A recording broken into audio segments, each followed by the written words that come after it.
कुछ बातें हमारी यादों के कमरे की इतनी खिड़कियां खोल देती हैं कि हम दंग रह जाते हैं। बहुत खूबसूरत होती है ये यादों की दुनिया।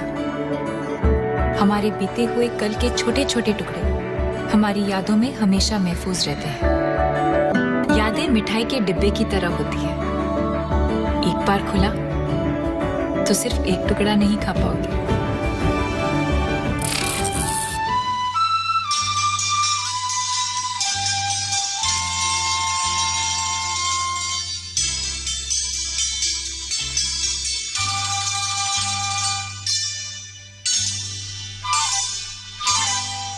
ये लम्हे ये पल हम बरसों याद करेंगे।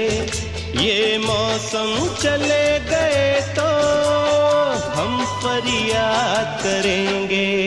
ये लम्हे ये पल हम बरसों याद करेंगे। ये मौसम चले गए तो हम फरियाद करेंगे।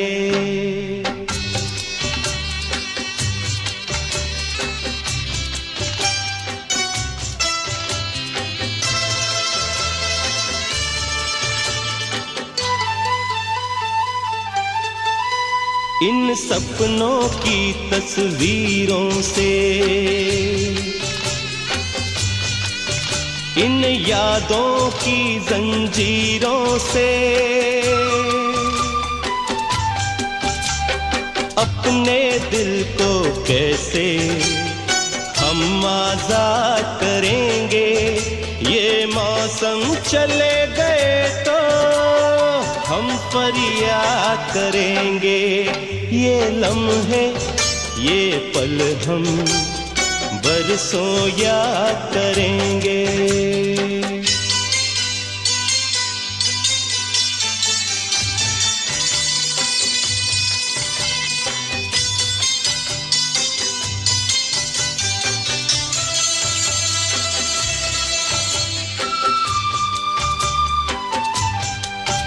ये लम्हे तो हैं बहुत हसीन,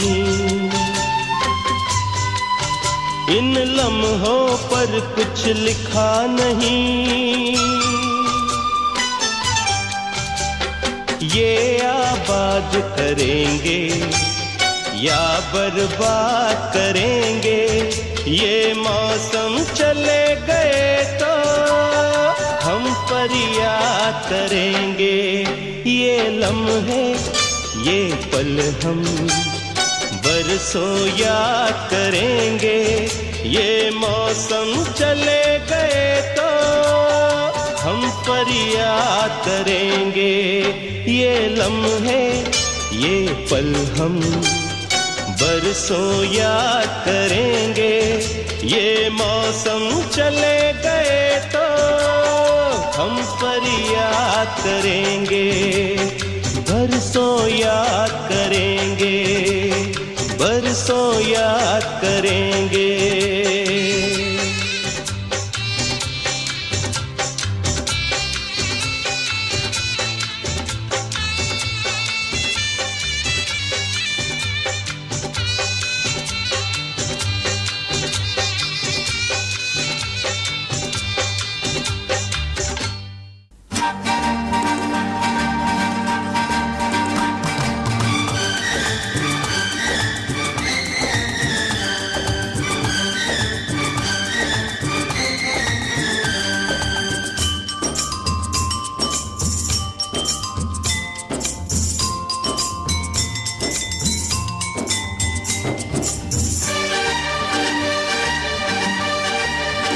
हंसते हंसते कट जाए रस्ते, जिंदगी यूं ही चलती रहे। खुशी मिले या गम बदलेंगे। पानी करेला झोंका हवा का, पानी करेला मेले में रह जाए जो मेले में रह जाए जो अकेला, फिर वो अकेला ही रह जाता है। आदमी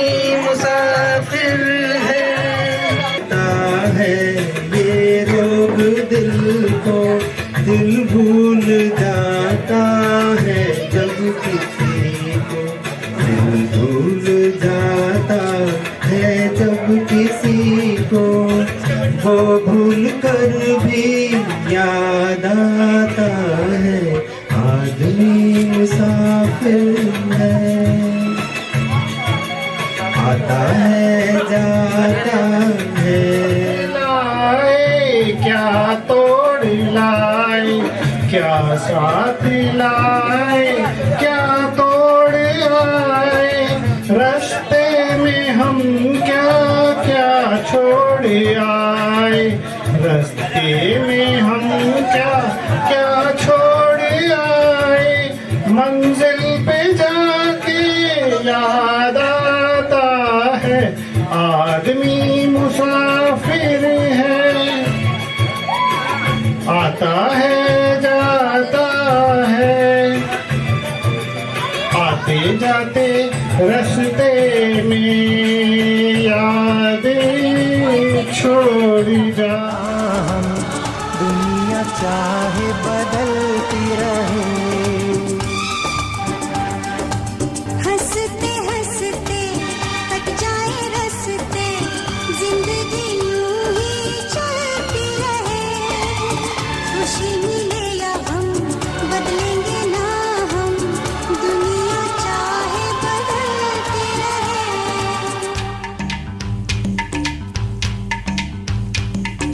होठों से बिजली चमके जब जब तुम मुस्कुराती है, सारी हसीनाओं से हंसी तो हो जाती है। तेरी बातों से जान में जान आती है, हंसते हंसते कट जाए रस्ते, जिंदगी यूं ही चलती रहे, खुशी मिले या गम बदलेंगे ना हम, दुनिया चाहे बदलती रहे। चमका मेरा चेहरा सामने जब तू आया,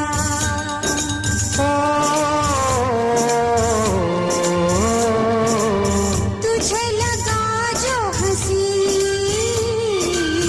वो है तेरा ही साया।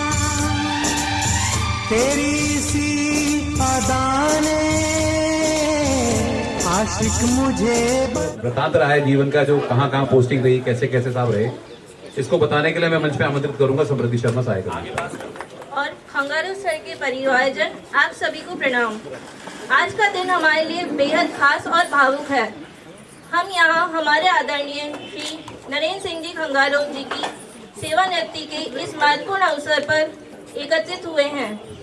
यह एक ऐसा समय है जब हम सब आपके साथ बिताए गए गत 4 वर्षों के समय को संजोते हुए आपके योगदानों को याद कर सराहना कर रहे हैं। श्री खंगारू सर ने अपने जीवन के 36 वर्ष इस निगम को और राज्य को समर्पित किए हैं। आपकी नेतृत्व क्षमता, अनुशासन और कर्तव्य निष्ठा ने इस विभाग को नई ऊंचाइयां प्रदान की है। आप न केवल कामकाजी जीवन में बल्कि हमारी व्यक्तिगत जिंदगियों में भी सकारात्मक बदलाव लाए हैं। विभाग में आपकी उपलब्धियां अनगिनत हैं, किंतु उनमें से कुछ यहाँ पर संक्षेप में उल्लेखित करने की अनुमति चाहती हूँ। आपने वर्ष 2013 से 2015 में कालीचंद थर्मल की दोनों यूनिटों के वाणिज्यिक उत्पादन से संबंधित कार्य यथा ईंधन आपूर्ति, राख निस्तारण व प्लांट एफिशिएंसी के कार्य संपन्न किए हैं। आपने वर्ष 2021 में परवन बांध के अकावत एनिकेट से छबड़ा थर्मल व छबड़ा सुपर क्रिटिकल थर्मल के यूनिटों के अनवरत संचालन हेतु इमरजेंसी प्लान के तहत भीषण गर्मी में पानी की उपलब्धता सुनिश्चित की है। आपने वर्ष 2021 में छबड़ा सुपर क्रिटिकल थर्मल में अधीक्षण अभियंता के रूप में कार्य करते हुए ऐश हैंडलिंग सिस्टम, जो कि कमीशनिंग के समय से ही अपने निर्धारित मानकों से काफी नीचे संचालित था, का मॉडिफिकेशन कार्य संपन्न कर पूर्ण क्षमता से संचालित कराया है। आपने वर्ष 2022-23 में जो 2019 की भीषण बाढ़ की विभीषिका से जर्मन आरपीएस की यूनिटों का पुनर्संचालन न्यूनतम संभव समय व खर्च में भी सुनिश्चित किया है। आज के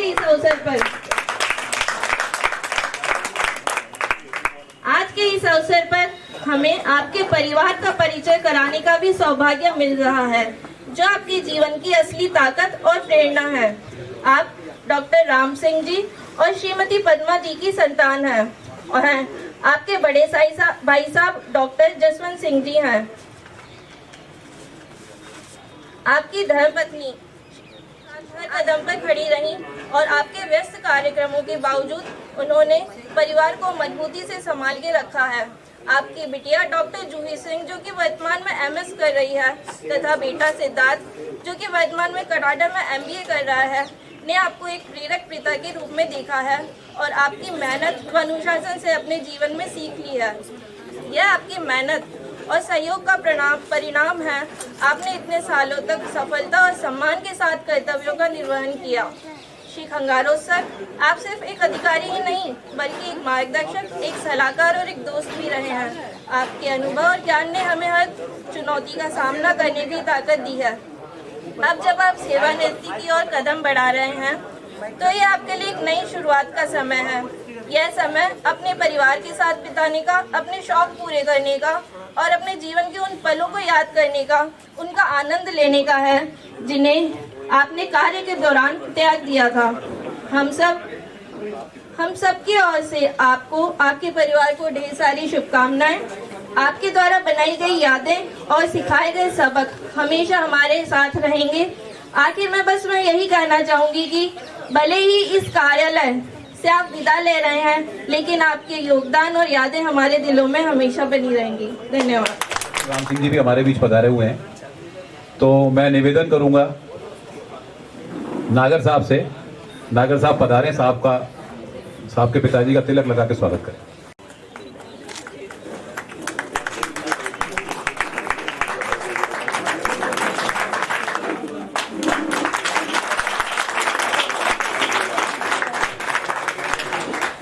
साहब के भाई साहब भी पधारे हुए हैं, तो मैं फिर दोबारा एक बार आशीष से निवेदन करूंगा, आशीष पधारें और माल्यार्पण कर स्वागत करें। इसी क्रम में हमारे चीफ साहब हमारे भी पधारे हुए हैं, मैं साहब से आग्रह करता हूं। डिप्टी चीफ साहब, उनकी मंच पर आसीन परिवार के सदस्य, सामने उपस्थित अधिकारीगण एवं समस्त कर्मचारीगणों का मैं आज श्री नरेंद्र सिंह जी के विदाई समारोह में आने के लिए सभी का हार्दिक स्वागत करता हूं। नरेंद्र सिंह जी से मेरा परिचय 20 साल पुराना है। जब मैं कंट्रोल रूम में कार्य करता था और साहब आते थे पीटीडब्ल्यू वगैरह के लिए, तो इनका जो कार्यशैली ये बड़े ही सरल स्वभाव के और हंसमुख मिजाज के आदमी हैं और इनकी कार्यशैली आप लोग सभी से परिचित हैं। पिछले 4 साल से कितने कर्मठ कार्य इनका रहा है और तकनीकी रूप में इनको विशेष रूप से तकनीकी विशेषज्ञ की मतलब कि साहब, हमारे सीएमडी साहब भी जब भी कुछ उनसे पूछ लो, तकनीकी रूप में बिल्कुल सक्षम और सुदृढ़ कार्य करता है। आपने पहले जब राजस्थान विद्युत उत्पादन निगम रहा और उसके बाद राजस्थान आरएससी भी रहा, उसके बाद राजस्थान विद्युत, टोटल मेरे हिसाब से 36 ईयर की सर्विस आपने पूरी की। मतलब इन 36 सालों में आपने इस पहले बोर्ड को, उसके बाद निगम को अपनी बहुत अच्छी जुझारू रूप से सेवाएं दी हैं और अब ये जीवन का पड़ाव है सभी को। मतलब कि 60 साल की जो एज है उसके बाद रिटायर होना होता है, तो आप रिटायर हो के अपने परिवार के कार्य में व्यस्त रहें। इसके लिए मैं आपको आगे की जीवन की शुभकामनाएं देता हूं और आपके सुखद जीवन की शुभकामना करता हूं। धन्यवाद। Thank you. कोटा के ख्यातनाम चिकित्सक डॉक्टर राम सिंह जी के सुयोग्य सुपुत्र, डॉक्टर जसवंत सिंह जी के सुयोग्य भ्राता और जूही के सुयोग्य पिताश्री और हम सबके बिग बॉस, वो भाभी जी खुद बोलेंगे, हम सबके बिग बॉस नरेंद्र सिंह जी का आज सेवानिवृत्ति समारोह है। हम तो चाहते थे कि जब तक हमारे आरपीएस की इकाइयां 43 की जगह 47 मेगावाट का विद्युत उत्पादन प्रारंभ कर दें, तब तक बॉस का सानिध्य हमको मिलता रहे। और अभी भी हम आशान्वित हैं कि क्या पता रात तक कोई लहर आ जाए, पर फिर भी मैं कुछ पंक्तियां इस अवसर पर कहना चाहूंगा। सेवा निवृत्ति तो महज नंबर है, सेवा निवृत्ति तो महज नंबर है। जी हाँ, ये 30 नवंबर है। जी हाँ, ये 30 नवंबर है। यूं निकले 3 दशक की, यूं निकले 3 दशक की आज की बात हो। जी जिंदगी बॉस ने आनंद से, यही अंतर है, यही अंतर है। रिश्तों की बानगी है, यादों का समंदर है। दूसरी पारी का आगाज परिवार के साथ समय बिताने का अवसर है, अवसर है। धीमी सी मुस्कुराहट, हल्का सा हंसते, क्लोजअप स्माइल। धीमी सी मुस्कुराहट, सरल सी आभा। कर्मठता में आप अव्वल नंबर हैं, कर्मठता में आप अव्वल नंबर हैं। आशीष मिलता रहे, स्वास्थ्य उत्तम रहे, मिलते रहेंगे जब तक उम्र है, जब तक सफर है, जब तक जिगर है, जब तक जिगर है। बहुत बहुत धन्यवाद। बहुत बढ़िया। गीत नया गाता हूं तो साहब के हमेशा गीत नए चलते रहेंगे। रिटायरमेंट वास्तव में एक नंबर है और साहब के लिए नंबर ही रहेगा। बेनीवाल को आमंत्रित करूंगा मंच पे कि वो आके उसको पढ़े। सहकर्मियों और खंगारोत सर के परिवारजन, आप सभी को प्रणाम। श्री नरेंद्र सिंह जी खंगारोत की सेवानिवृत्ति के अवसर पर हमारे माननीय अध्यक्ष एवं प्रबंधक निर्देशक श्री देवेंद्र सिंह जी ने संदेश दिया है, जो इस प्रकार है। राजस्थान राज्य विद्युत उत्पादन निगम के उत्पादन वृत्त कोटा में कार्यरत उप मुख्य अभियंता श्री नरेंद्र सिंह खंगारोत 30 नवंबर 2024 को निगम की सेवा से सेवानिवृत्त हो रहे हैं। श्री नरेंद्र सिंह खंगारोत ने जून 1988 में कनिष्ठ अभियंता के रूप में सेवा आरंभ की तथा मई 1997 में सहायक अभियंता, दिसंबर 2012 में अधिशासी अभियंता, अक्टूबर 2019 में अध्यक्ष अभियंता वे जनवरी 2024 में उप मुख्य अभियंता के पद पर पदोन्नत हुए।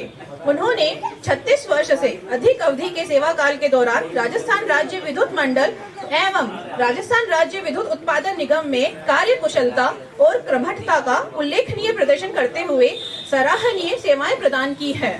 श्री नरेंद्र सिंह खंगारोत द्वारा उनके सफल सेवा काल से सेवानिवृत्ति के अवसर पर मैं उनकी राजस्थान राज्य विद्युत मंडल एवं राजस्थान राज्य विद्युत उत्पादन निगम में की गई सेवाओं की प्रशंसा करता हूं तथा उन्हें और उनके परिवार के सुखद भावी जीवन के लिए हार्दिक शुभकामनाएं प्रदान करता हूं। धन्यवाद। अब मैं प्रमोद मीणा सहायक अभियंता से निवेदन करूंगा कि वो पधारें और जो साहब के लिए शब्द उनके पास हैं उनको यहाँ उद्बोधित। श्रीमान नरेंद्र सिंह सर ने यहाँ पे एसी जनरेशन कोटा के पद पर जुलाई 2021 में ज्वाइन किया था। सर को मैनेजमेंट के द्वारा एसी जनरेशन कोटा पर किसी रणनीति के अनुरूप ही लगाया गया था। सर के ज्वाइन करने के कुछ समय उपरांत ही आरपीएस की यूनिट नंबर 3 को चालू करने का श्रेय भी सर को ही जाता है। उसके बाद सर ने 1 और 4 नंबर यूनिट का भी चालू किया। उनके निर्देशन में सारा काम हुआ और जैन साहब भी वहाँ के एक्शन है। ऐसे में उनको भी बहुत खुशी हो रही है कि मैं उनकी बढ़ेगा। ऐसे एक एक करके श्रीमान खान को सामने मार्गदर्शन में सर तीनों इकाइयों को चालू कर लिया गया है। ये सर के मार्गदर्शन में ही संभव हुआ है। सर ने आरवीएल के लिए अनेक कार्य किए हैं। सर की सबसे बड़ी खूबी है कि सर आज का काम आज ही करते हैं और अभी का डिसीजन अभी लेते हैं। कोई भी काम को पेंडिंग नहीं छोड़ते हैं। कुछ कहूँगा, सरलता ही आपकी पहचान बन गई, कर्तव्य निष्ठा ही आपका ईमान बन गई।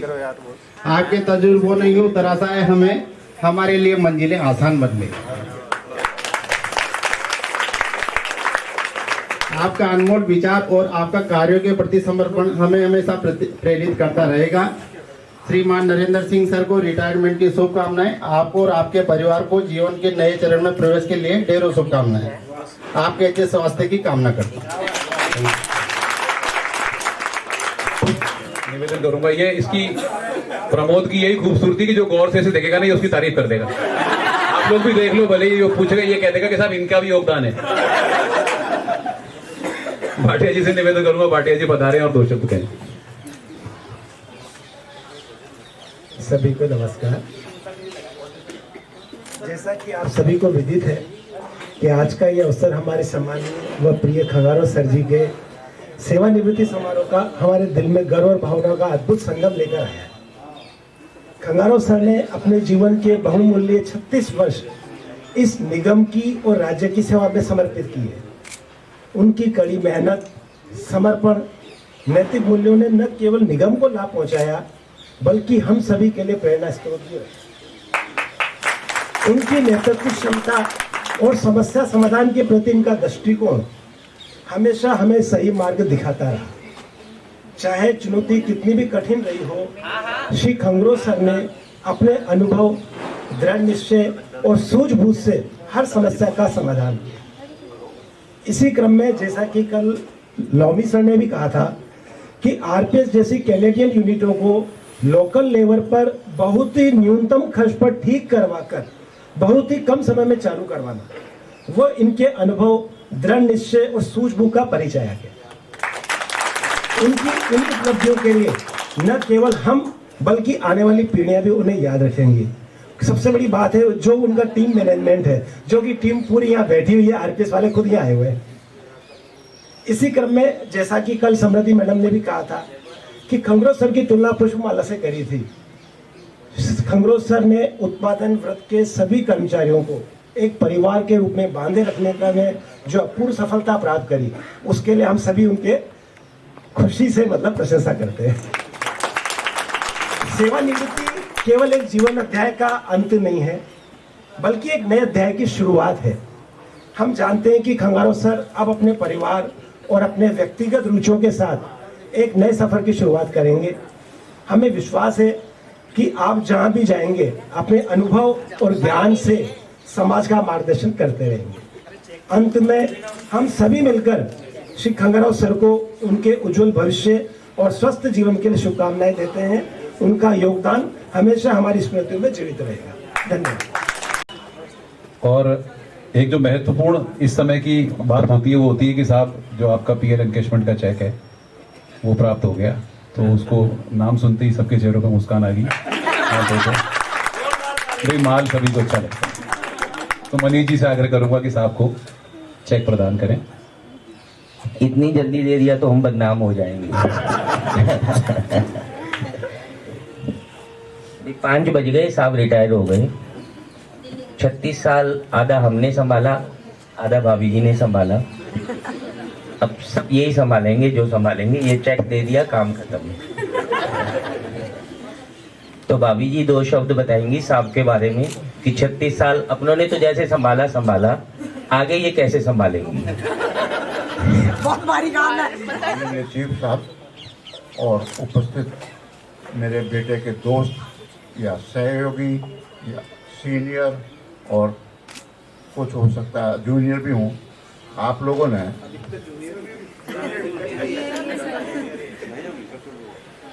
36 साल इनकी नौकरी पे हो गए करीब, और जिस मदद से या जिस तरह से आपने इनको डील किया, किसी का एक्सपीरियंस बुरा भी रहा होगा, किसी का एक्सपीरियंस अच्छा रहा होगा, और मैं उनके लिए इसकी तरफ से माफ़ी मांगता हूँ। और मैं चाहता हूँ जो बचपन से लेकर जो 60 साल की उम्र रही, तो शुरू के 5-6 साल गांव में रहा मैं, और उसके बाद मैं कोटा में आया 73 में। तब से मैं कोटा के अंदर आप लोगों के बीच में ही हूँ, और आप लोगों को मैं भी सेवा करता रहा हूँ और ये भी सेवा करते रहें। और मैं सोचता हूँ कि इसका कार्यकाल ठीक ही रहा होगा, जिससे ये आप लोगों की गैदरिंग देख के मेरे को लगता है कि आप लोगों ने बहुत अच्छा संभाला है, और बड़ी आगे भी संभालते हैं, और आगे भी रिटायरमेंट के बाद भी तरह ध्यान रखेंगे। बहुत बहुत धन्यवाद। धन्यवाद बाबू जी। एक चीज और पता लगी मनीष जी कि वो बेटा कितना भी बड़ा हो जाए वो बाप के लिए छोटा ही रहता है। ये लाइन जो भी थोड़ा बोल्ड करके अंडरलाइन सुनना। साहब बेटे तो बहुत अच्छे हैं, पिता कैसे अच्छे हैं ये जूही बताना चाह रही थी, बताएगी। मैंने ज्वाइन किया था आदू सर जी, पापा ने मुझे कहा था कि जो आपकी वर्क प्लेस है वो मंदिर है, तो शायद मुझे ऐसा लगता है पापा ने वो अकम्प्लिश भी किया है। बिल्कुल बिल्कुल। तो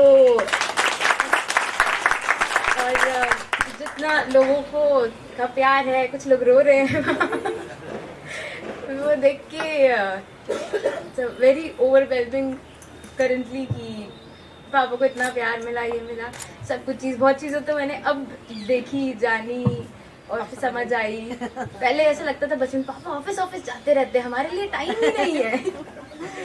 खुद गई तो एहसास हुआ कि ये ही सही था और ये इसमें क्या फन था। जैसे लोग होते हैं ना, सो के उठते हैं, अरे यार ऑफिस जाना है, पापा उठते हैं ऑफिस जाना है, एकदम एक्साइटेड, जल्दी जल्दी जल्दी, कभी नहीं देखा टाइम से लेट, 10 बज गई पहुंचा नहीं, 10 बज गई।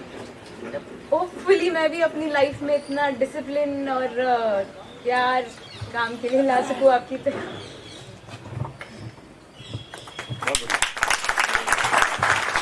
ले भाई, बाप भी अच्छा, बेटा भी अच्छा। नहीं अभी दोस्त बच रहे, भाई थी बॉस, घर वाले बाहर वाले। सर एक सेकंड, लास्ट बात ही अगला साहब, बाप भी अच्छे निकले, बेटे भी अच्छे निकले। अब डॉक्टर जसवंत जी बताएंगे भाई साहब कि भाई कैसे हैं। मेरे प्रिय मित्रों, आशीष जी, बायती जी, प्रमोद जी और नारी शक्ति,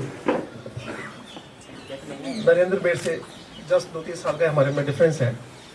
बचपन से 60 साल कब गुजर गए वक्त पता ही नहीं लगा, और ब्रदरली नहीं बल्कि दोस्तों की तरह ही गुजरे। सारा वक्त जो भी गुजरा वो दोस्तों के बीच गुजरा, और कब तक ट्रांसपेरेंसी में या किसी बात में भी कभी लगा ही नहीं कि हम दोस्तों से बात कर रहे हैं या ब्रदर से बात कर रहे हैं। जो बचपन से हमने सीखा आपस में, लेकिन एट द सेम टाइम हमने एक दूसरे से बहुत चीज़ें सीखने को भी बहुत सारी चीज़ें मिलती हैं। वो चीज़ देखी कि सब्जेक्ट की जैसे ही कोई लेसन मालूम पड़ा, कहीं पे भी कोई चीज़ ब्रॉडली कोई चीज़ मालूम पड़ी, उस चीज़ की तह पे जाना। हम लोग दूसरा जो कॉमन आदमी होता है उसको हो सकता है 10 क्वेश्चंस उसके दिमाग में राइज होते होंगे कि यार ये कैसे सॉल्व होगा, लेकिन इसकी एक पकड़ थी खास कि 10 में से एक रूल आउट करके 9 को इमीडिएटली रूल आउट करता था, उसके लिए बहुत कम टाइम देता था। तो दैट वाज हिज पर्टिकुलर वो चीज़ हमने सीखी। दूसरी बात जो फ्रेंडशिप के लिए ज़रूरी होती है या किसी भी डिपार्टमेंट के लिए ज़रूरी होती है, वास्ट नॉलेज। कई लोग हम लोग मिलते हैं टेक्निकल उसके अंदर जो पिन पॉइंट नॉलेज जानते हैं कि साहब मैं तो मेडिकल का आदमी हूँ तो मुझे मेडिकल की नॉलेज ही मालूम है, मेरे को पॉलिटिकल नहीं मालूम, मुझे स्पोर्ट्स नहीं मालूम। लेकिन वो over the last 35 years or 36 years of services, I hope he has maintained a good relationship with each and every friend. Probably बात ही ज़्यादा बता पाएगा क्योंकि ये मेरा भी उतना ही दोस्त है, मेरा भी उतना ही ब्रदर है जितना कि नरेंद्र का है। रही बात जूही की, ये इसने देखो आप दोनों बच्चों को कैसे अपब्रिंगिंग कर रही, तो he is a good father also, he is a good brother, he is a good friend, he is a good father at the same time complete, जिसे कहते हैं ना एक मैन, तो he is retired as a manly person with this okay. Lohri ji का तो इशारा है कि हो गया, पर इशू क्या है कि माइक 2 हैं और 2 अलग अलग चल रहे हैं, अच्छा नहीं लग रहा है, इनको इकट्ठा चलाना पड़ेगा। भाई साहब 2 जगह हैं, एक डॉक्टर साहब के और एक डॉक्टर मैडम के, तो प्लीज सर गठ जोड़े से आइए। हम दोनों में बहुत कम डिफरेंस है और हम बचपन से ही दोस्त के जैसे ही रहे हैं, और अभी भी ये हाल होता है कि मेरे कजन ब्रदर हैं, वो बोलते हैं कि ले चल बबलिया से गप्पे मार के आते हैं, तो हम रात में कितनी बजे तक गप्पे मारते हैं कुछ पता ही नहीं। ऑफिस में ये इतनी गप्पे मारता है नहीं मारता पता नहीं, पर हमें तो जोधपुर बैठे बैठे भटके आने लगते हैं कि यार बबलिया से गप्पे मार के आते हैं। और इसके पास किस्सों की भरमार है और किस्से सुनाने के तरीकों की भी अलग ही अंदाज है।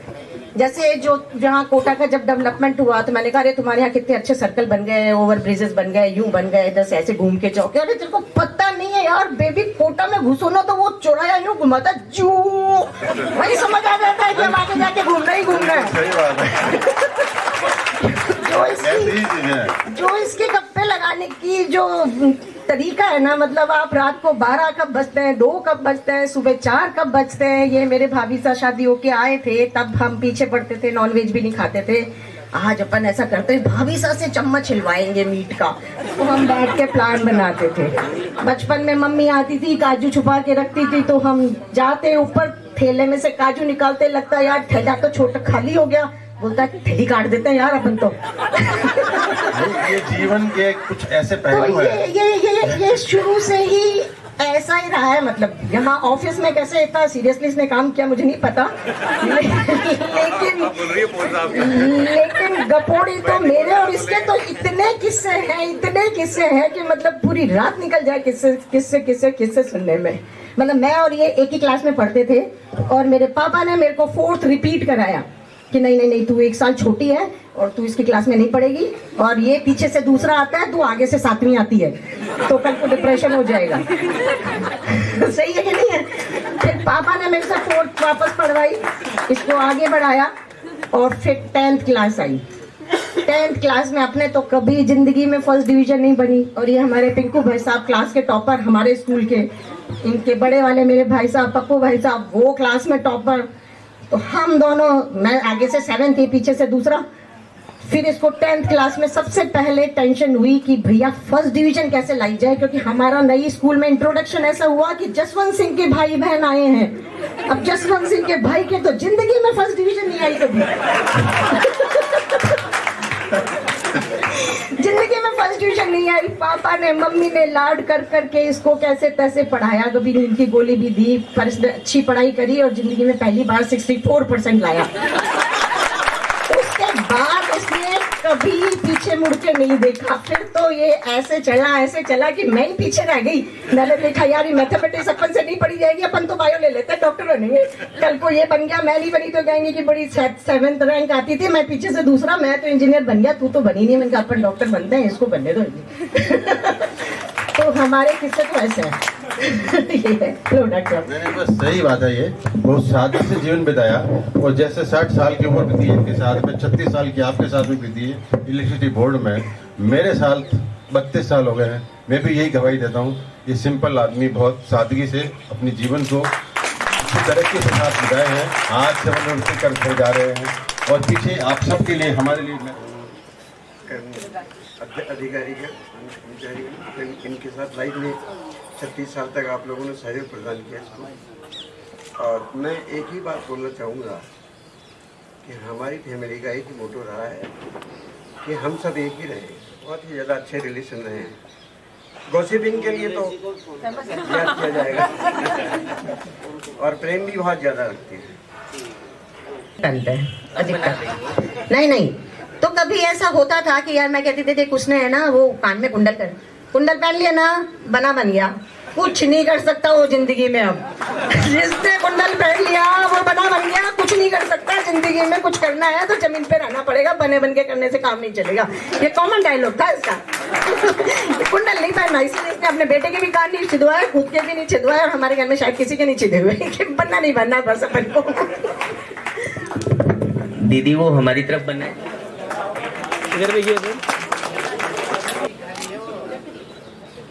36 साल पहले इस आर्मी RSB कहलाती थी, अब वो आर्मी है ना, इसको ज्वाइन किया तो एक ही बात थी, हर आदमी हर अधिकारी एक ही बात करते थे, यार वो दुष्ट है वो दुष्ट है।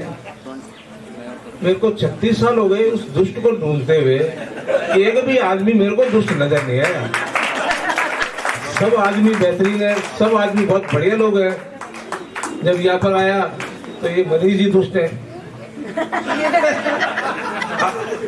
ये अकाउंट्स के अलग है और बहुत दुष्ट है, ध्यान रखना, CMD साहब ने बोला। और अब देखते हैं तो इससे बेहतर कोई आदमी नहीं है।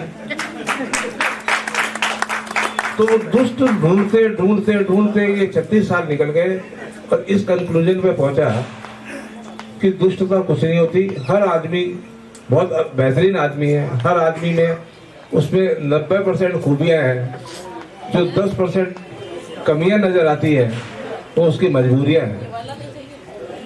तो उस 90% पे आप देखें, बहुत मेहनती लोग बाग हैं, सब डेडिकेटेड लोग बाग हैं। और जिंदगी में कभी आप नफरत करके, डांट के, डपट के राज नहीं कर सकते।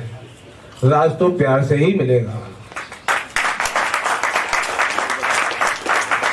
काम प्यार से ही होगा। डांटने से आप सोचो कि उसकी निष्ठा आपको मिल जाएगी, कभी निष्ठा नहीं मिलेगी। प्यार से एक बार उसने गलत काम कर दिया, कोई बात नहीं, दूसरी बार कर दिया, कोई बात नहीं, 10 बार गलती कर दी तो भी कोई बात नहीं, 11वीं बार आपको ये मत सोचो कि वो दुष्ट है, शायद वो इस लायक नहीं कि इसको काम को कर सके। दुष्ट फिर भी कोई नहीं है। अपना आप आपकी जो फाइलों में आपकी कलम सही दिशा पकड़ लेगी। जिस दिन ये सोचने लग जाओगे कि दुष्ट कोई नहीं है, कलम इसीलिए नहीं चलती आपकी, फाइल इसीलिए आगे नहीं बढ़ती क्योंकि आप उसमें दुष्ट ढूंढते हो, यार ये दुष्टता करेगा, वो दुष्टता करेगा, यहाँ दुष्टता करेगा। अरे कहीं कोई दुष्ट नहीं है। आज 36 साल में कोई दुष्ट नहीं पकड़ पाया। तो इसी के साथ में अपने नए लोगों से कहूंगा, दुष्ट ढूंढते रहे जिंदगी में, कभी कोई मिल जाए दुष्ट तो मेरे को बता देना।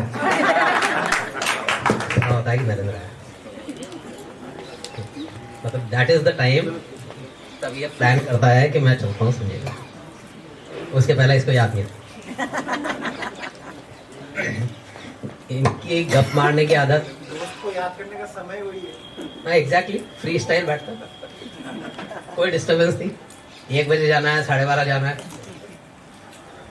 और इनकी जो बेटर हाफ है, इनको ये पता नहीं होता कि कहाँ है। पूछ लो घर जाके कि कहाँ है भाई, तेरी भाइयों की कसाई हो। इतने फ्री स्टाइल रहने वाला आदमी है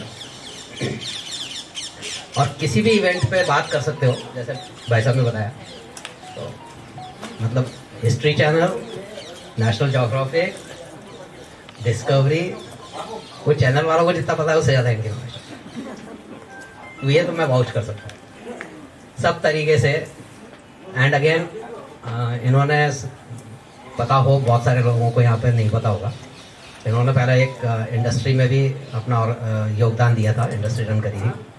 तो उससे जो छोटी छोटी टिडबिट्स इन्होंने सीखी थी, अभी जो आपका वहाँ का आरपीएस की जो यूनिट्स रिवाइव हुई, उसके अंदर भी उसी का योगदान था मेजॉरिटी। इनके टिप्स में थी बहुत सारी चीज़ें।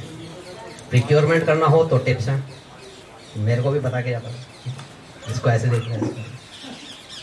तो हर चीज़ में जो एडवाइजरी नेचर है, that is very beneficial to everyone. तो मैं ये उम्मीद करता हूँ कि आप सब लोगों को इनकी एडवाइस मिलती रहे और आप लोग लेते रहो। मतलब लेना भी इम्पॉर्टेंट है, लेने के लिए आना पड़ेगा। 4 नंबर यूनिट, 4 जो वो आपका हैदराबाद वाला फेल हुआ था, 2 नंबर यूनिट के लिए 4 नंबर थी। 4 नंबर यूनिट में हम टेस्टिंग करने के लिए गए थे। भाई थी वो भी साथ में थे, CMD साहब भी साथ में थे। हम लास्ट में हम दोनों वापस आ रहे थे, तो बहुत ने उसी टाइम पे दिमाग लगा के कह दिया था कि ये यूनिट अब नहीं आएगी, पर लेकिन अपन एक ट्राई कर सकते हैं, किसी भी तरीके से इसको रिवाइंड कराएं। अगर ये रिवाइंड का कोई रिवाइंडर मिल जाए, अपन को रिवाइंड करने वाला मिल जाए, तो ये यूनिटें जल्दी से जल्दी आ सकती हैं और उस पर चले। और मतलब इन्होंने यहीं कोटा में ही ढूंढ लिया उसको रिवाइंड करने वाला, और मतलब शायद 6 महीने में तो यूनिट आ गई, जबकि उससे ज़्यादा टाइम उससे पहले वाली कंपनी ने ले लिया था हमारा। ये मतलब बॉस का जो वाकई मतलब मैं कहूँगा कि इनका दिमाग मतलब इतना फटेले, ऐसा चलता है बिल्कुल। मैं भी मानता हूँ इस बात को। Thank you. और यहाँ पर बैठे सभी परिवारजन और हमारे साथी कर्मचारियों का हार्दिक अभिनंदन। मैं तो जनरेशन में थी जब साहब ने ज्वाइन किया था और साहब के कार्यशैली से तो काफ़ी अवगत थी और बहुत ही कर्मठ। और ये इनका थोड़ा सा है कि मन की बात बहुत अच्छी तरह मतलब एकदम नहीं बताते और धीरे धीरे, और अब जो करना होता है वो करते हैं। तो जब इनकी पोस्टिंग हुई तो ये था कि 4 यूनिटें बंद हो चुकी थी आरपीएस की और अब समझ में भी नहीं आ रहा था कि कैसे करनी है। पर इन्होंने आकर जिस तरह से उसको संभाला, तो एक तो ये होता है कि आपका मैनेजमेंट भी होता है, दोनों चीजें, एक टेक्निकल और एक मैनेजमेंट साइड, दोनों बहुत इम्पोर्टेंट होता है। और साहब का ये था कार्यशैली में, दोनों इन्होंने अपने रिलेशंस भी ऑफिसर्स से एक फ्रेंडली रिलेशन और बहुत अच्छा एनवायरनमेंट मेंटेन किया। उससे पहले जनरेशन ऑफिस में थोड़ी टेंशन रहा करती थी, और जितने भी अधिकारी हैं सब अपने अपने विचार अलग अलग रहते हैं, मिलते नहीं हैं, और थोड़ी टेंशन इस तरह से रहती है। वो सारी मिटाकर एक बहुत अच्छा एनवायरनमेंट किया, और जिससे हमारी सारी यूनिटें चली, और चौथी यूनिट आरपीएस की भी आ जाएगी। और साहब का योगदान बहुत है, और मैं तो यही कहती हूँ, आगे उज्जवल भविष्य की कामना करती हूँ। नेक्स्ट फेज ऑफ लाइफ में हेल्थ रहे, मेंटेन करें, और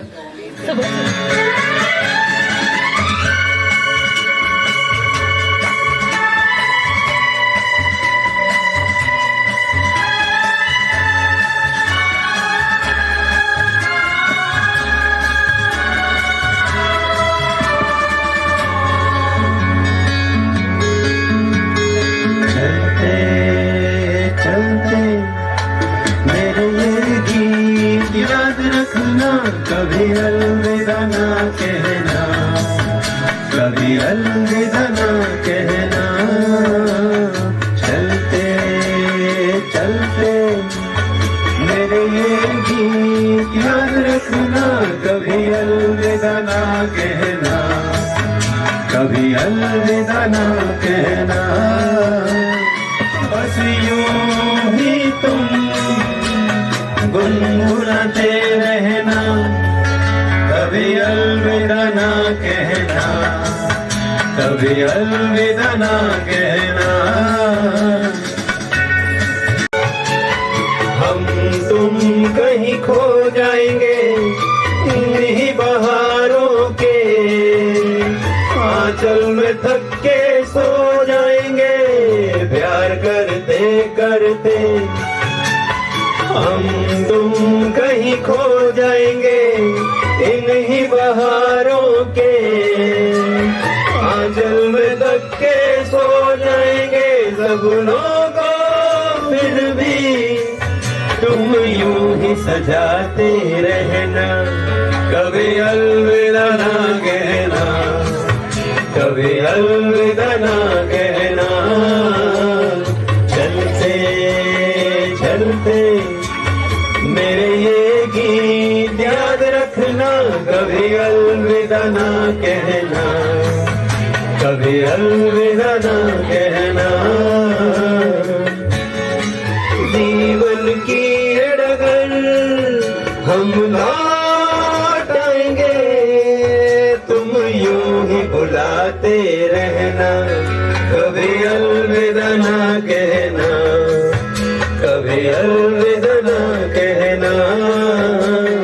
चलते चलते मेरे ये गीत याद रखना, कभी अलविदा ना कहना, कभी अलविदा ना कहना।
कभी आएगी तो स्कॉर्पियो नहीं दिखोगे, तो शी स्टार्टेड क्राइंग कि मुझे सर नहीं मिलेंगे।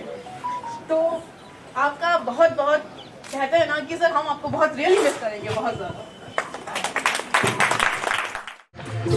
मैं पल दो पल का शायर हूँ, पल दो पल मेरी कहानी है, पल दो पल मेरी हस्ती है, पल दो पल मेरी जवानी है। मैं पल दो पल का शायर हूँ, पल दो पल मेरी कहानी है, पल दो पल मेरी हस्ती है, पल दो पल मेरी जवानी है। मैं पल दो पल का शायर हूँ।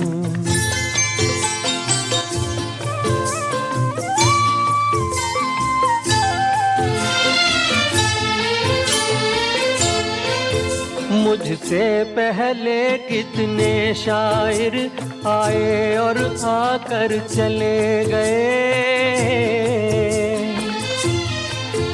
कुछ आहें भर कर लौट गए, कुछ नगमे गा कर चले गए। वो भी एक पल का किस्सा थे, मैं भी एक पल का किस्सा हूँ, कल तुमसे जुदा हो जाऊंगा, गो आज तुम्हारा हिस्सा हूँ। मैं पल दो पल का शायर हूँ, पल दो पल मेरी कहानी है, पल दो पल मेरी हस्ती है, पल दो पल मेरी जवानी है। मैं पल दो पल का शायर हूँ। कल कोई मुझको याद करे, क्यों कोई मुझको याद करे, मसरूफ ज़माना मेरे लिए क्यों वक्त अपना बर्बाद करे। मैं पल दो पल का शायर हूँ, पल दो पल मेरी कहानी है, पल दो पल मेरी हस्ती है, पल दो पल मेरी जवानी है।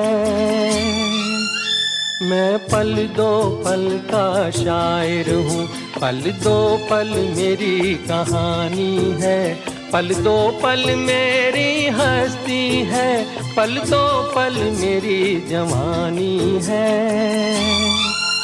मैं पल दो पल का शायर हूँ।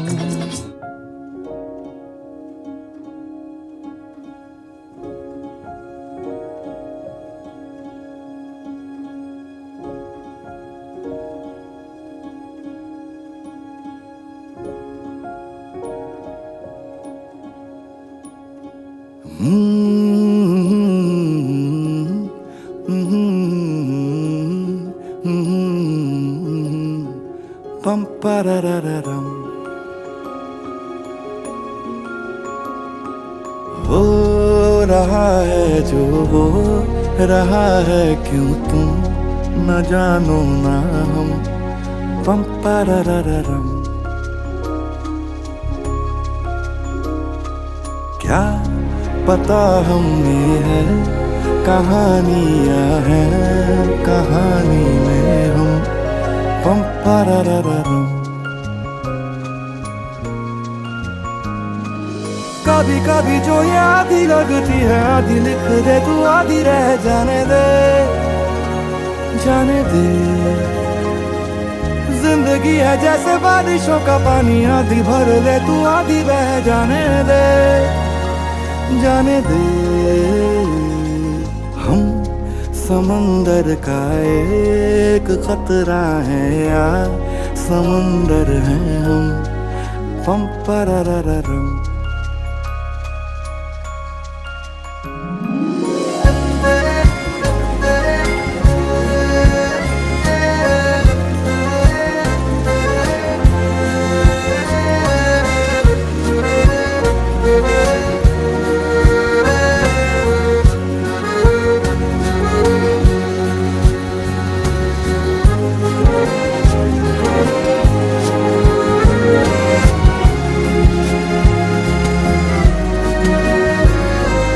ये हथेली की लकीरों में लिखी सारी है,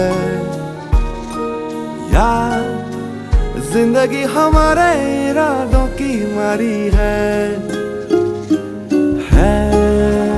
तेरी मेरी समझदारी समझ पाने में, यार इसको ना समझना ही समझदारी है। बैठी कलियों पे तितली के जैसी, कभी रुकने दे कभी उड़ जाने दे, जाने दे। जिंदगी है जैसे बारिशों का पानी, आधी भर ले तू आधी बह जाने दे, जाने दे।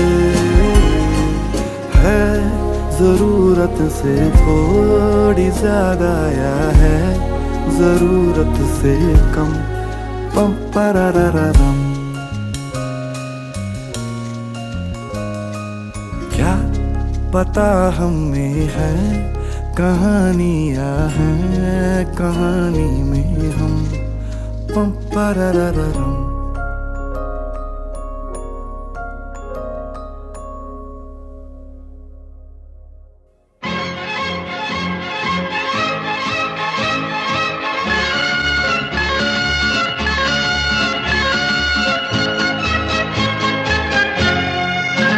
जिंदगी एक सफर है सुहाना, यहाँ कल क्या हो किसने जाना।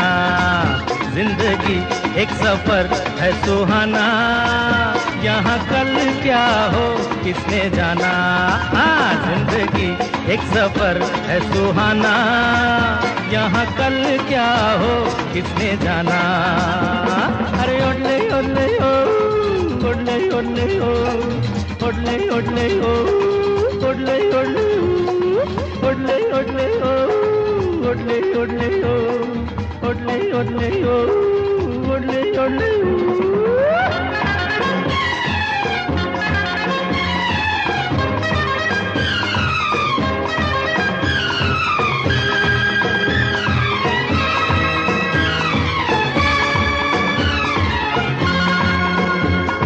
चांद तारों से चलना है आगे, आसमानों से बढ़ना है आगे।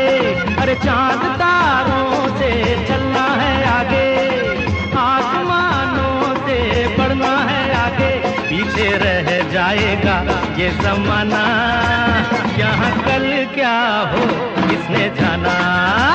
जिंदगी एक सफर है सुहाना, यहाँ कल क्या हो किसने जाना। ओडले ओडले ओ, ओडले ओडले ओ, ओडले ओडले ओ, ओडले ओडले ओ, ओडले ओडले ओ,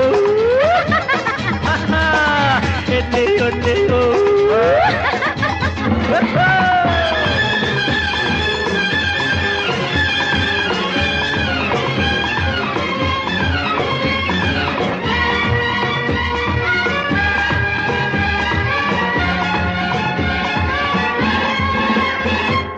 हंसते गाते जहाँ से गुजर, दुनिया की तू परवाह न कर। हंसते गाते जहाँ से गुजर, दुनिया की तू परवाह न कर। मुस्कुराते हुए दिन बिताना, यहाँ कल क्या हो किसने जाना। जिंदगी एक सफर है सुहाना, यहाँ कल क्या हो किसने जाना। टिट टिट टिट ओडले ओडले ओ, टिट टिट टिट ओडले ओडले ओ, ओडले ओडले ओ, ओडले ओडले ओ।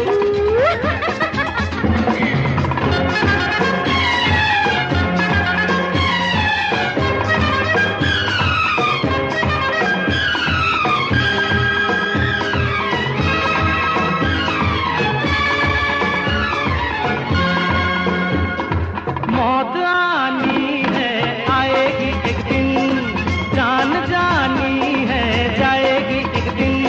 अरे मौत आनी है आएगी एक दिन, जान जानी है जाएगी एक दिन।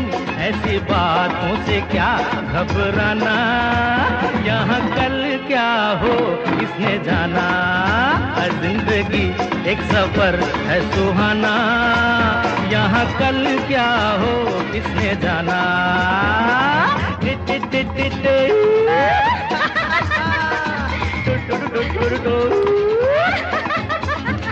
अरे उठले उठले हो,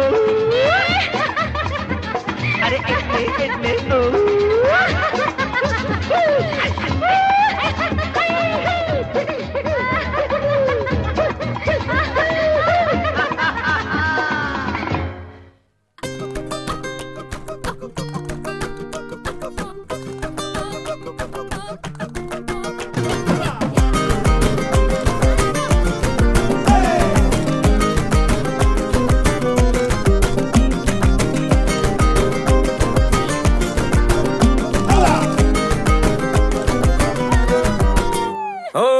चिंता करके क्या पाएगा, मरने से पहले मर जाएगा।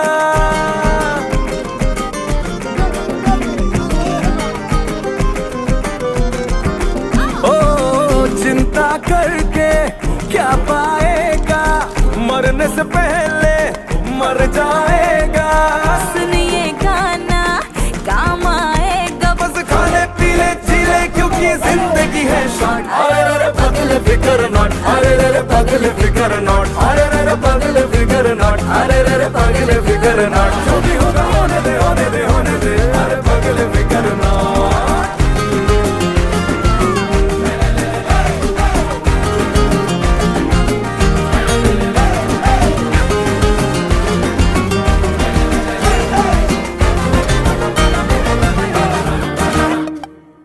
कल की खुशियों का महंगा म्यूचुअल फंड लेके किस्तें क्यों भर रहा है आज को दंड देके।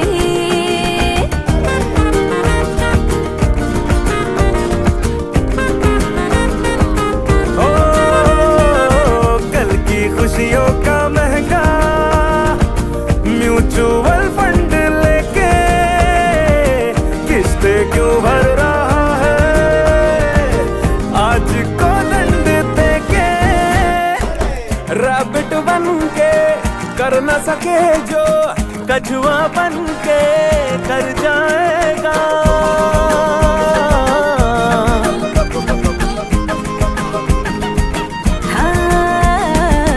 रैबिट बन के कर न सके जो कछुआ बन के कर जाएगा। सुनिए गाना काम आएगा, बस खाने का पीने का जीने का बोले तो जिंदगी है शॉर्ट। अरे रे पगले फिकर नॉट, अरे रे पगले फिकर नॉट, अरे रे पगले फिकर नॉट, अरे रे पगले फिकर नॉट। जो भी होगा होने दे होने दे होने दे, अरे पगले फिकर नॉट।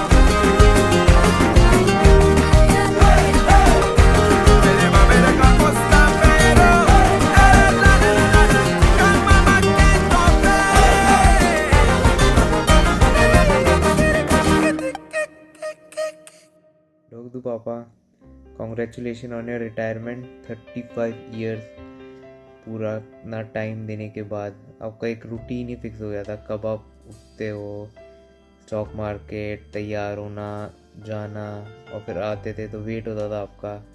छोटा था तो आप हमेशा बाइक पे घुमाने लेके जाते थे। बट मुश्किल रहेगा आपके लिए अब नया वो करना, बट एंजॉय करना, ट्रेडिंग करना, मस्त रहना, और फटाफट वीज़ा लगाओ और कनाडा आओ, घूमते हैं। Hello Babu Mama, congratulations on your retirement. 36 years in service. मेरे को लग रहा है हमारा जर्नी तो जस्ट अभी चालू ही हो रहा है। एनीवेज, आप रिटायरमेंट लो, मजे करो, एंजॉय करो, चिल करो, अखबार पढ़ो, जू चिंटू को कॉल करके बोलो अरे तुम ये ढंग से नहीं कर रहे, अरे तुम वो ढंग से नहीं कर रहे। एकदम ज्ञान रखो, स्टॉक मार्केट देखो, रिलैक्स करो, एंजॉय करो। सी या गौर साहब, नरेश सिंह जी, आपको आपके सफलतापूर्वक सर्विस टेन्योर को कंप्लीट करने के लिए बधाई और सेकेंड इनिंग रिटायरमेंट लाइफ के लिए शुभकामनाएं। आप सदा स्वस्थ रहे, सुखी रहे, आपकी सभी मनोकामना पूर्ण हो। You have been a very kind and helping person all over and you are very much focused and determined. I appreciate your all qualities. God bless you. Kaur साहब, हैप्पी हेल्दी रिटायरमेंट लाइफ और जल्दी जल्दी धार आइए, सबसे मिलिए। अब आप retired हो गए हैं तो हम सबसे मिलेंगे, हमको अच्छा लगेगा। Happy retirement life, मौसा जी।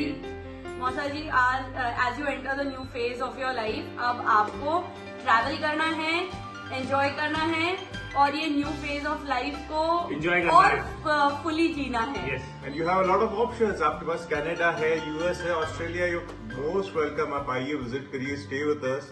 It will be such a nice experience. So please enjoy your life और हमारे साथ रहिए। Stay healthy, मौसा जी। Happy retirement life once again. Once again, मौसा जी। Yes. Hello Babbu ji, congratulations on your retirement. हम लोगों की तरफ से बहुत बहुत शुभकामनाएं आपको आपके रिटायरमेंट पे। मुझे याद है जब मैं शादी होके आई थी तो आप ही थे घर पे, क्योंकि बेबी जी और पिंकू जी तो उदयपुर में पढ़ रहे थे और मैं नई नई घर में बहू आई थी। तो आप जब भी स्कूल जाते थे या यूनिवर्सिटी जाते थे तो आपका ब्रेकफास्ट मैं ही बनाती थी और उसमें हम लोग हमेशा ऑमलेट बनाया करते थे। तो मुझे याद है कि जब भी मैं ऑमलेट बनाती थी उसमें प्याज और हरी मिर्ची वगैरह डालती थी और बना के आपको मैं नाश्ता देती थी। लेकिन उसके बाद में मैं कभी कभी हाथ धोना भूल जाती थी साबुन से। तो जब मैं ब्रश करके अपने मुंह अच्छा से धोती थी और आंखें वगैरह धोती थी तो सारी हरी मिर्ची मेरी आंखों में जाती थी और हमेशा मैं ये सोचती थी कि कल मैं ज़रूर याद रखूँगी कि हाथ अच्छे से धोने हैं। But those were the early memories I have, जो कि जब मैं शादी होके घर आई थी तो आपके साथ बहुत समय बिताया। और उसके बाद अनफॉर्चुनेटली हम लोग सऊदी चले गए तो इतना ज़्यादा समय नहीं बिताया। बट जब भी हम लोग इंडिया आते थे आपसे मिलके बहुत अच्छा लगता था। बच्चे आपको बहुत याद करते हैं। और इन दिस टाइम नाउ जब आप रिटायर हो रहे हो तो हम लोगों की बहुत बहुत शुभकामनाएं आपके रिटायरमेंट पे। एंड गोल्डन पीरियड चालू हुआ है। सो जैसे आपके भाई साहब ने कहा कि अब जो भी करना है वो अपने लिए करना और मन लगा के करना और अपना सेहत का ख्याल रखना। So once again congratulations on your retirement and have fun. Thank you. Tanwar साहब, आपको दूसरी पारी की बहुत बहुत शुभकामनाएं और आपका जीवन अभी खुशमय रहे और आपके सुकून व शांति से भरा रहे, यही हमारी इच्छा है। आपकी हर मनोकामना पूर्ण हो इस अगली पारी में, यही हमारी बहुत बहुत शुभकामना है। आप और सोना जिंदगी के ट्रेवल करो आप, बस यही हमारी आशा है। Happy retirement. हैप्पी रिटायरमेंट मौसा जी। हाय बबू मामा, आपके रिटायरमेंट पे कंग्रेचुलेशंस। अभी कैसा लग रहा है? बड़ा मस्त लग रहा होगा। रिस्पॉन्सिबिलिटीज़ खत्म हो गई, बच्चे बड़े हो गए, काम खत्म हो गया। अब तो बस जो मर्जी करना है कर सकते हो, जो मर्जी करना है करो। मैं आऊँगा तो पूछूंगा कैसा लग रहा है। आपको रिटायरमेंट की बहुत बहुत शुभकामना। अब आपके दिन है, कुछ दिन आप इंदौर आ जाओ और खुश रहो, सुखी रहो, स्वस्थ रहो। हाय फूफा जी, कैसे हो आप? Wish you a very happy retirement. You will get the time to enjoy the things you love, like stock market. Hope we will connect soon. Congratulations on your retirement, Fufa ji. All the best for the second innings of your life.